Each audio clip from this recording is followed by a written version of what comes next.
دیکھیے، جیسے گزشتہ نشست میں صحیح احادیث کی روشنی میں سورۃ الفاتحہ کی بے شمار فضائل اور مادی اور روحانی فوائد بیان کیے گئے کہ جو بندہ مکمل یکسوئی، انہماک کے قلب، خشوع و خضوع اور فہم سورۃ الفاتحہ کے ساتھ کثرت سے سورۃ الفاتحہ کی تلاوت کرتا ہے، اللہ جل وعلا اسے ہر قسم کی جسمانی اور روحانی بیماریوں اور تکالیف و عوارض سے شفا عطا فرما دیتا ہے۔ روزگار کے معاملات، روزی میں تنگی اور دیگر معاشی مسائل سے سورۃ الفاتحہ کے ورد کے ذریعے نجات حاصل ہوتی ہے، اور خاص طور پر سکینہ و طمانینت قلب کے لیے، دل کے سکون کے لیے سورۃ الفاتحہ کی تلاوت انتہائی مفید ہے۔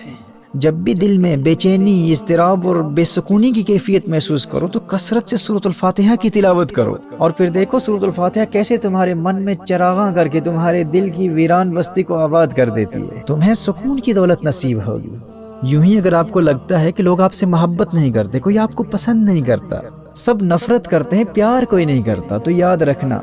جو جس قدر خلوص اور پیار کے ساتھ سورۃ الفاتحہ کی تلاوت کرتا ہے، اللہ جل وعلا لوگوں کے دلوں میں اس کی اتنی ہی محبت پیدا فرما دیتا ہے۔ یہ سورۃ الفاتحہ کی کثرت سے تلاوت کی برکت ہے کہ یہ انسان کو اللہ کی مخلوق کا محبوب بنا دیتی ہے، لوگ اس سے پیار کرتے ہیں۔ The most hated person becomes the most beloved of people with the blessings of the recitation of سورۃ الفاتحہ۔ اور اگر کسی کا حافظہ کمزور ہے تو وہ کثرت سے سورۃ الفاتحہ کی تلاوت کرے، اللہ جل وعلا اس کے حافظے کو تقویت عطا فرما دے گا۔ مختلف قسم کی ذہنی بیماریوں کا علاج سورۃ الفاتحہ کی تلاوت میں ہے، اور خاص طور پر جو شخص ڈپریشن کے مرض میں مبتلا ہے، وہ جتنی توجہ کے ساتھ سورۃ الفاتحہ کی تلاوت کرتا ہے، اللہ جل وعلا اتنا ہی جلدی اسے ڈپریشن کے مرض سے شفا یاب کر دیتا ہے۔ اسی طرح دشمنوں کے مقابلے میں فتح حاصل کرنے کے لیے، امتحانات میں کامیابی کے لیے، کسی کمپٹیشن میں فتح حاصل کرنے کے لیے، اور زندگی کے ہر میدان میں سورۃ الفاتحہ فتح سے ہمکنار فرماتی ہے۔ اس مبارک سورت کی روحانی فورسز کے ذریعے شیطانی اثرات، جنات کی حملوں، نظر بد، مرگی، آسیب اور ہر قسم کے جادو کا خاتمہ کیا جاتا ہے۔ صحابہ کرام علیہم رضوان تو خاص طور پر شیطانی اثرات اور جنات کے اثرات کا خاتمہ سورۃ الفاتحہ کے ذریعے کیا کرتے تھے۔ صحیح احادیث اور شارحین کی آراء کی روشنی میں اس پر تفصیلی کلام ہو چکا، لیکن سوال یہ پیدا ہوتا ہے کہ عام طور پر لوگ یہ تمام فوائد حاصل کیوں نہیں کرتے؟ وہ اس لیے کیونکہ وہ آداب تلاوت کے مطابق تلاوت نہیں کرتے، اور نہ ہی تلاوت کے دوران اللہ جل وعلا سے کمیونیکیشن کی کیفیت کو پیدا کرنے کی کوشش کرتے ہیں، جبکہ ایک بگنر کے لیے بھی یہ کیفیت دوسری صورتوں کی بنسبت سورۃ الفاتحہ میں بہت آسانی سے حاصل ہو جاتی ہے، کیونکہ ہمیں علم ہوتا ہے کہ جواب کیا آ رہا ہے۔ اس کیفیت کے حصول کا طریقہ حدیث مصطفیٰ صلی اللہ علیہ وسلم کی روشنی میں آپ کی بارگاہ میں پیش کروں گا۔ اور اگر آپ کی کوئی جائز حاجت ہے اور آپ چاہتے ہیں کہ آپ کی وہ حاجت جلد پوری ہو جائے، تو صحیح عقیدہ، گناہوں سے توبہ اور دین اسلام کے احکام پر عمل کی شرط کے ساتھ ہمارے مشائخ کے اس مجرب ورد پر عمل کیجئے، انشاءاللہ آپ کی حاجت جلد پائے تکمیل تک پہنچے گی۔ وہ عمل انتہائی آسان ہے۔ فجر کی سنتوں اور فرضوں کے مابین، یعنی صلاۃ الفجر کی 2 سنتیں ادا کرنے کے بعد اور 2 فرض ادا کرنے سے قبل، اپنی اس حاجت کو ذہن میں رکھ کر 41 مرتبہ 41 ٹائمز سورۃ الفاتحہ کو بسم اللہ الرحمن الرحیم کی میم سے ملا کر یوں پڑھیں: بسم اللہ الرحمن الرحیم الحمد للہ رب العالمین، یعنی بسم اللہ الرحمن الرحیم کی جو آخری میم ہے، اس میم کو الحمد کی لام سے ملا کر بسم اللہ الرحمن الرحیم الحمد للہ رب العالمین والضالین تک یہ ہر روز 41 مرتبہ 41 ٹائمز 7 سے 21 دن تک پڑھتے رہیں۔ اگر اس میں آپ کے لیے کوئی بڑا نقصان نہ ہوا تو انشاءاللہ انہی ایام میں آپ کی وہ خواہش پوری ہو جائے گی۔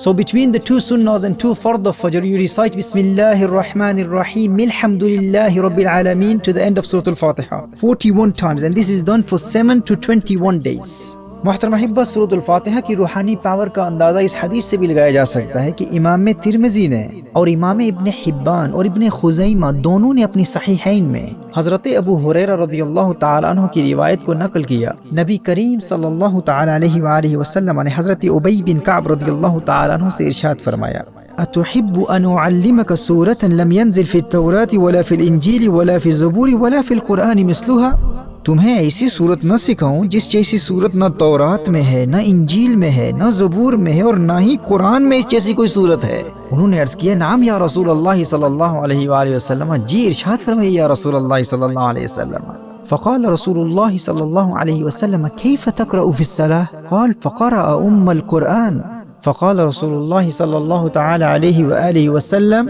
والذی نفسی بیدہ ما انزل اللہ فی التوراة ولا فی الانجیل ولا فی الزبور ولا فی القرآن مثلها۔ کونین کے والی صلی اللہ تعالی علیہ وآلہ وسلم نے ارشاد فرمایا نماز میں کیا پڑھتے ہو؟ تو انہوں نے ام القرآن کی تلاوت کی، یعنی سورۃ الفاتحہ کی تلاوت کی۔ تو نبی کریم صلی اللہ علیہ وآلہ وسلم نے ارشاد فرمایا مجھے قسم ہے اس ذات کی جس کے قبضہ قدرت میں مجھ محمد کی جان ہے صلی اللہ تعالی علیہ وآلہ وسلم، سورۃ الفاتحہ جیسی سورت نہ تورات میں ہے، نہ انجیل میں ہے، نہ زبور میں ہے، اور نہ ہی قرآن میں ہے۔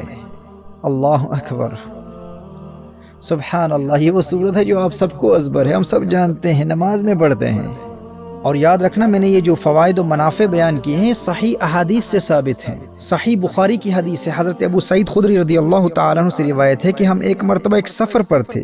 ایک لونڈی آئی اور کہا کہ یہاں کے قبیلے کے سردار کو ایک سانپ نے کاٹ لیا ہے، کیا آپ میں کوئی ایسا ہے جو جھاڑ پھونک یا دم وغیرہ کر دے؟ صحابہ کرام علیہم رضوان میں سے ایک شخص نے وہاں جا کر کچھ پڑھ کر دم کر دیا اور اللہ جل وعلا کے فضل و کرم سے وہ شخص بالکل ٹھیک ہو گیا۔ جب بعد میں اس صحابی سے پوچھا گیا کہ کیا آپ کوئی جھاڑ پھونک یا دم وغیرہ بھی کرتے ہیں، آپ کو بھی اس چیز کا علم ہے؟ تو صحابی نے فرمایا کہ میں نے سورۃ الفاتحہ پڑھ کر دم کیا تھا۔ یہ صحیح بخاری کی حدیث ہے۔ جب پوچھا گیا کہ آپ نے یہ علم کہاں سے حاصل کیا، آپ نے کچھ پڑھ کر دم کیا اور اس قبیلے کا سردار فوراً ٹھیک ہو گیا، تو صحابی نے فرمایا کہ میں نے تو سورۃ الفاتحہ پڑھ کر دم کیا ہے۔ اور پھر اس صحابی کے اس عمل اور اس تمام واقعے کو سننے کے بعد نبی کریم صلی اللہ تعالی علیہ وآلہ وسلم نے بھی تحسین فرمائی اور حوصلہ افزائی فرمائی۔ اسی طرح سنن نبی داؤد کی حدیث میں صحابہ کرام علیہم رضوان کا واقعہ بیان کیا گیا ہے کہ ایک آدمی کو لایا گیا جو زنجیروں میں جکڑا ہوا تھا۔ لوگوں نے کہا کہ یہ پاگل ہے اور تم محمد صلی اللہ تعالی علیہ وآلہ وسلم کے ساتھی ہو، اس پر کچھ ایسا پڑھو کہ یہ ٹھیک ہو جائے۔ صحابہ کرام علیہم رضوان اس شخص پر صبح و شام تین مرتبہ سورۃ الفاتحہ پڑھ کر دم کرتے۔ چند دنوں کے عمل کے بعد وہ شخص ایسا صحتیاب اور خوش و خرم نظر آنے لگا جیسا کہ کوئی غلام ہو اور اسے آزاد کر دیا گیا ہو۔ تو یاد رکھیے سورۃ الفاتحہ پڑھ کر مریض پر دم کرنا یہ کوئی بدعت نہیں ہے، صحیح بخاری اور صحیح ستہ کی دیگر صحیح احادیث سے ثابت مسنون عمل ہے۔ کوئی شخص کسی بھی مرض میں مبتلا ہو، سورۃ الفاتحہ کی تلاوت کر کے اس پر دم کیا جائے، اور اگر کوئی شیطانی اثرات یا جنات کے اثرات میں مبتلا ہو، آسیب زدہ ہو، اس پر کسی نے جادو کر دیا ہو، تو صحابہ کرام علیہم رضوان کے عمل کی روشنی میں صبح و شام تین مرتبہ سورۃ الفاتحہ پڑھ کر اس پر دم کر دیا جائے، اللہ جل وعلا اسے شفا عطا فرما دے گا۔ اور عام حالات میں بھی کثرت سے سورۃ الفاتحہ کی تلاوت کرنے والے کو وہ تمام روحانی اور مادی فوائد حاصل ہوں گے جن کا ذکر میں ابتدا میں کر چکا۔ لیکن یاد رکھیے سورۃ الفاتحہ کی حقیقی اسپرچل فورسز، روحانی فورسز تک رسائی اسے ہی حاصل ہوتی ہے جو آداب تلاوت کو مد نظر رکھتے ہوئے خلوص نیت کے ساتھ اپنے دل کو دنیا کے خیالات سے پاک کر کے مکمل خشوع و خضوع کے ساتھ اور اللہ کی جانب سے آنے والے جواب سے روحانی لطف و سرور حاصل کرتے ہوئے سورۃ الفاتحہ کی تلاوت کے ذریعے اللہ جل وعلا کے قرب کی منازل طے کرتا ہے۔ کامل فائدہ وہی حاصل کرتا ہے۔ لیکن اس کے فیوز و برکات سے زیادہ فائدہ حاصل کرنے کے لیے یقیناً آپ بھی اب اللہ جل وعلا کی جانب سے آنے والے جواب کو سننے کے لیے بہت بے تاب اور ایکسائٹڈ ہوں گے کہ آخر وہ جواب ہے کیا، تو سماعت فرمائیے۔